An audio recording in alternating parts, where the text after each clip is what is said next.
Safety announcement. Now this is not to alarm you in any way, shape or form. It's just to give you a bit more information about the vessel you're travelling on today. This vessel is licensed to carry up to 450 passengers. It is fitted out and equipped with all of the up-to-date and most advanced life-saving equipment such as life rafts, life rings and life jackets, which are situated around the boat. We are in constant contact with the instructions given to you by a member of the crew. Okay, ladies and gentlemen on top deck, could I just have a show of hands of who understood or even cared about any of the things I just said? Fantastic. At least I know we'll be getting a life jacket. That's good to know. Now aboard this vessel we do have an automated guiding system. Does sound a little bit dated, sounds a bit like a robot. Points out a few of the sites here and there. But we do prefer to give you a live commentary, pass on the information we picked up over. And we'll start directly ahead of us with our Westminster Bridge. And as you can see, it's got far more arches than any other bridge here on the river, as you'll see a little bit later on. It's got 7 arches in fact. That is because the base of the river in this area is mostly gravel based, which makes bridges very unstable. Building bridges are very difficult indeed. So they have to include extra arches to ensure the stability of Westminster Bridge and the safety of the people above.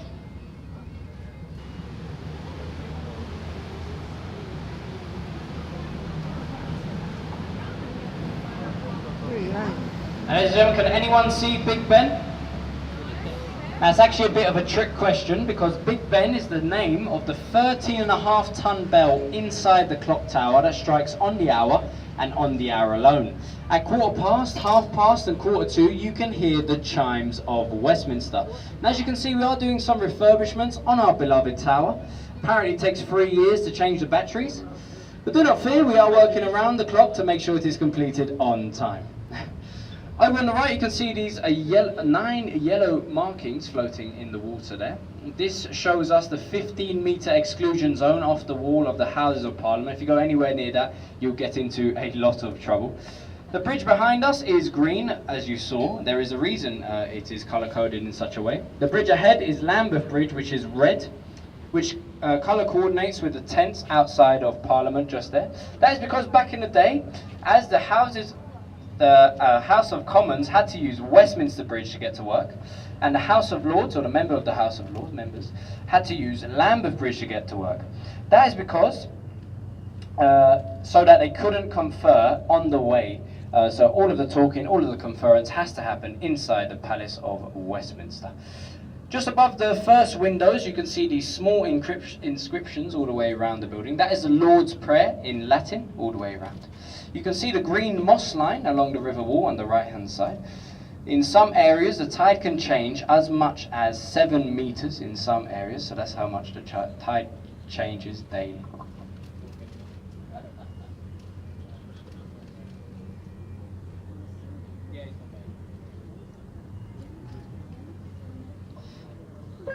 And back in the day, if you were found guilty of treason, you'd be found guilty inside the Houses of Parliament, kept in the smallest prison in the world, which is that small prison on the right, where you can see those steps, known as Black Rod Stairs. You'd be kept in there overnight, picked up by a small boat in the early hours of the morning, rowed all the way to pretty much.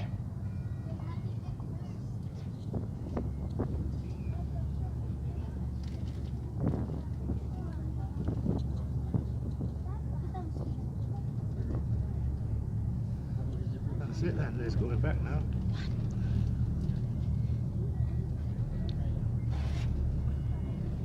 As we turn the vessel around, on the right hand side we have the 3 wings of the St. Thomas's Hospital, these lovely looking buildings over here. We did have 4, one got, well, one was lost during the Second World War, unfortunately. This is where Florence Nightingale began her career, in these buildings here. And the new one, as you can see, it will say on the roof there, is the St. Thomas's Hospital. That's the new, the main primary building there.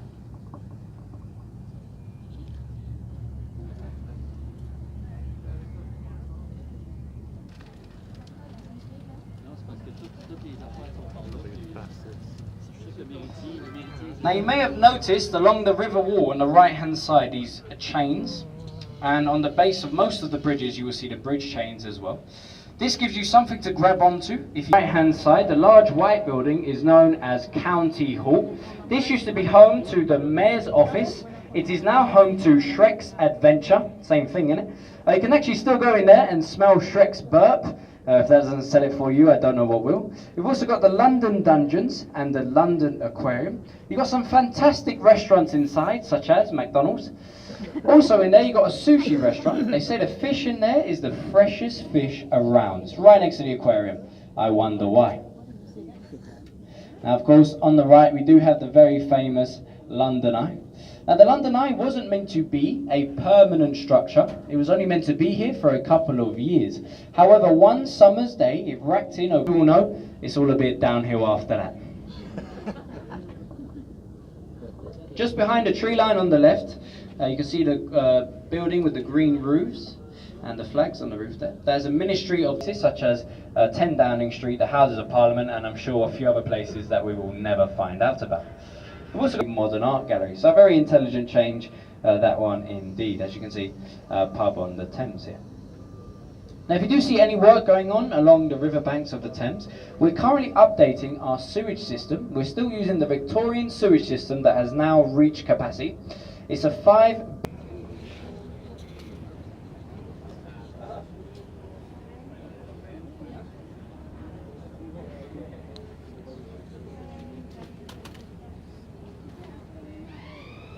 Over on the left we have Cleopatra's Needle, said to be that is the largest clock face that you have seen or will see on your visit to London today. It is 2 feet larger than the ones on the Houses of Parliament. If you take a look at that minute hand, that is 13 foot long, and it is so heavy it takes a whole hour for it to go around once. It's massive. Sorry, I do like that one. Just next to it, we've got the Savoy Hotel with a green roof. Very expensive, very famous hotel. I'm sure you recognise it from when you left it. The base of the bridge, however, the underbelly of the bridge remains relatively dirty, where the water cannot actually get to it. It is the only bridge to be completed on time and under budget, and is the longest bridge to span the River Thames, standing at a 1/4 mile long. We've got the busiest lifeboat pier in the UK, getting on average about 5 calls a day on the left, where words have been scrubbed off the wall and we're missing a window in the middle there. So hopefully they'll be back. They are doing a bit of renovation work, so they'll be back very, very soon, so we can enjoy the beautiful backdrop that we're all very much used to. And this backdrop does include, along the river wall on the left hand side, these small green lions' heads with the rings in their mouth. They are often mistaken for mooring rings for ships to tie up to. They are actually an early flood warning system for the police. If the lions are drinking, then London is sinking, was the rhyme taught to the officers at the time, whereby if the water level ever reached the lion's mouth, they would have to evacuate the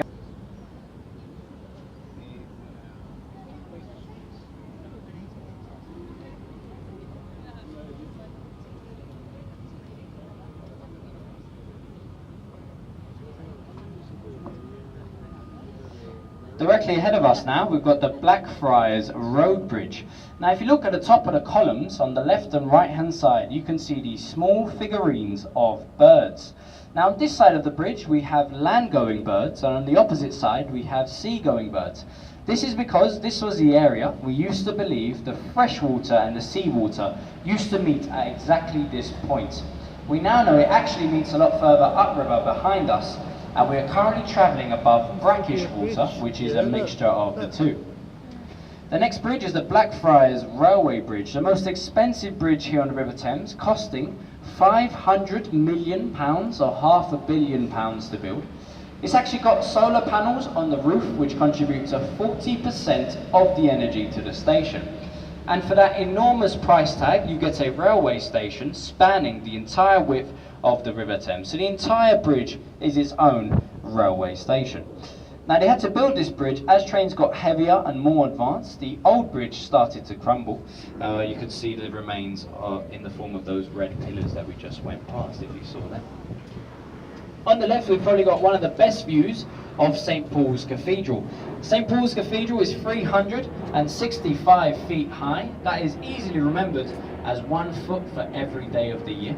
It was designed by Sir Christopher Wren and completed in 1711. Now they say the views at the top are breathtaking, but unfortunately so is the walk up there, because there's no lifts, no escalators. It's all very narrow passages and many steps all the way to the top. So if you're feeling particularly energetic, do give it a go. We've also got the old Bankside Power Station and the new free to go inside. Now, we do like to joke around. If you're into modern art, it's the best place in the world for you to go and have a look at some of their weird and wacky exhibitions. We've got the Millennium Footbridge now, or the Wibbly Wobbly Bridge, as it is most commonly known. It got this nickname because it was opened at 12 o'clock by the Queen and closed at 2 o'clock by the Metropolitan Police Service because it was swaying so violently. It actually cost more to fix than it did to build in the first place, and the architect said, "There is nothing wrong with the way I built my bridge. It is just the way Londoners walk." So that was the excuse for why I was moving around. So I had special planning permission to build because after the Great Fire of London, no building in this area could have a thatch roof because, as we know, it is quite flammable. You can still go in there today, watch one of Shakespeare's plays for about £5, give or take. Everything is done as he did it back in the Shakespearean times. There are no microphones, no lights. Most importantly, there is no roof in the middle, so if it does rain, you're going to get absolutely soaking wet. So you have been warned.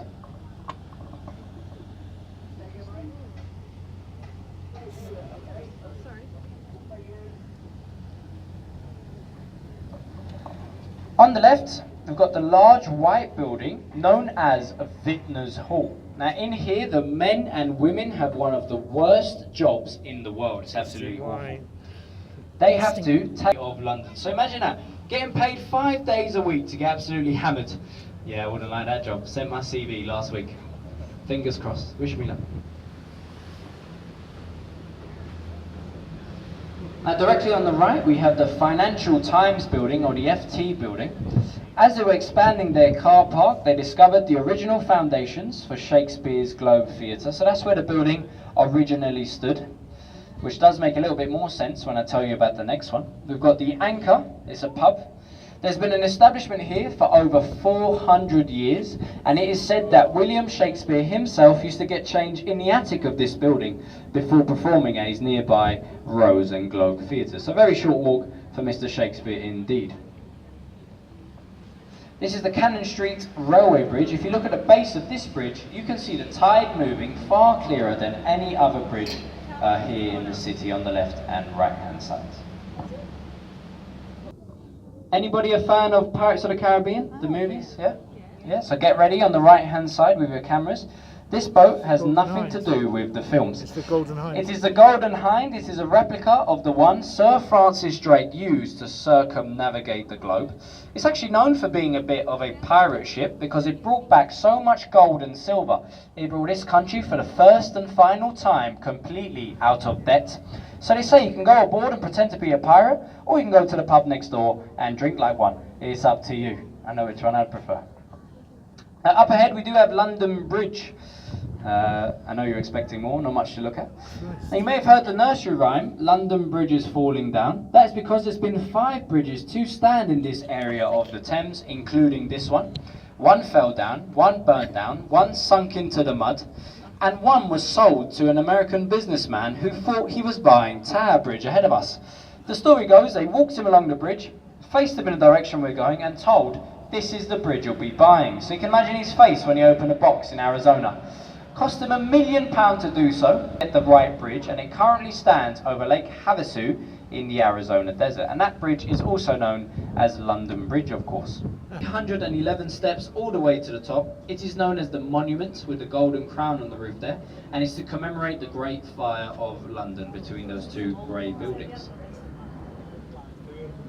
Now, ladies and gentlemen, I do often get asked about the Window Cleaning Association. I don't know how much truth is in that one. If you can clean that, you can clean the Shard after that on the right. We've got the Shard, or the Shard of Glass. It's over 1,000 feet tall and goes up 95 stories. Inside you'll find hotels, offices, city. They keep it underground for 1 year and 1 day before burning the entire lot through those 6 black chimneys on the roof there. I've worked on this river for a long time, never seen a puff of smoke come out of those chimneys. I have heard it, they've had some very good ones in there. more cruise ships to come and moor up against her in the port of London. They transfer people from just in front here of the boat across to Tower Pier, where they can get off and visit and then come back on there. So it's probably the safest place for ships of her size to moor up against. Got it?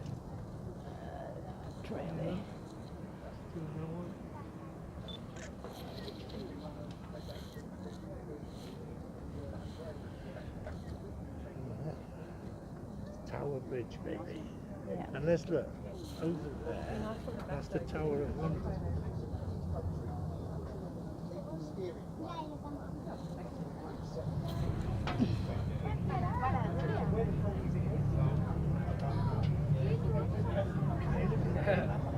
It's actually one of the only bridges of its kind because it is part bascule and part suspension. The bascule part is the centre part of the bridge that opens up in 90 seconds to allow larger ships in and out of the upper pool of London, which is the area we are currently in. It only failed to open once, and that was on its opening ceremony, where a sailing vessel collided with the centre part of the bridge. Not the best opening ceremony, I must admit. Now, Tower Bridge obviously gets its name from the Tower of London over on the right-hand side. Now, if you read along the river wall, in white writing, you can see it says, "Entry to the Traitors' Gate." And now, like I mentioned earlier on, you will be found guilty at the Houses of Parliament, rode here in the early hours of the morning, through that tunnel, into the centre of the tower, where your head will be removed by means of a large axe. Yeah, not great. If you're lucky enough to be famous, you get your head chopped off, put on a stick, dipped in tar, and you'll be placed on London Bridge to warn anyone else of getting any funny ideas. It's been many things over the years: a mint, a monastery, an observatory, and even the start of London Zoo. Now most famously holds the crown jewels for the Queen.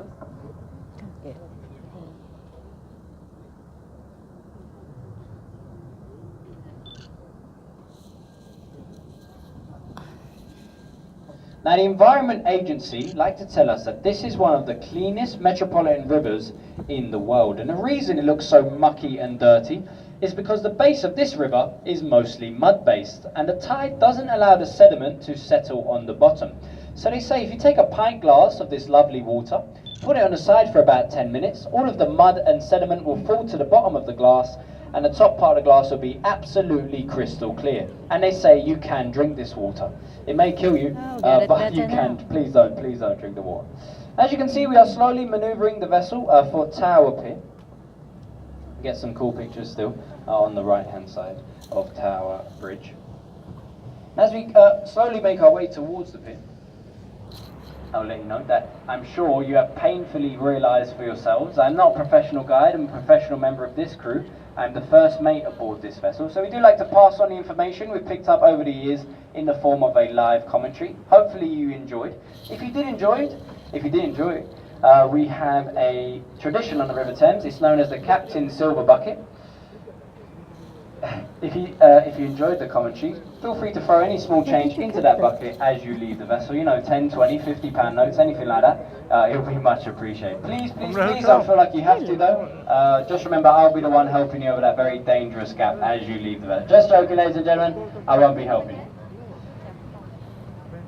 As you know, this is Tower Pier. The next stop will be Greenwich. So if you wish to go back to where you just came from, just simply change the vessel or get off the vessel here, change boats, and then you can head back in the opposite direction. But this boat will be going to Greenwich after this. Thank you very much for listening, and I hope you enjoy the rest of your day. Thank you.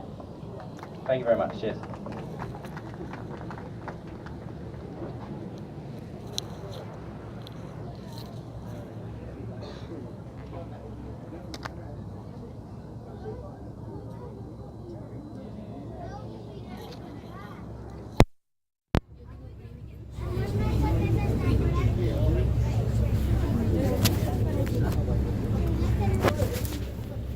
This is the end, baby? This is the end. No? Where is it going to go then? Go up the river again. Uh-huh.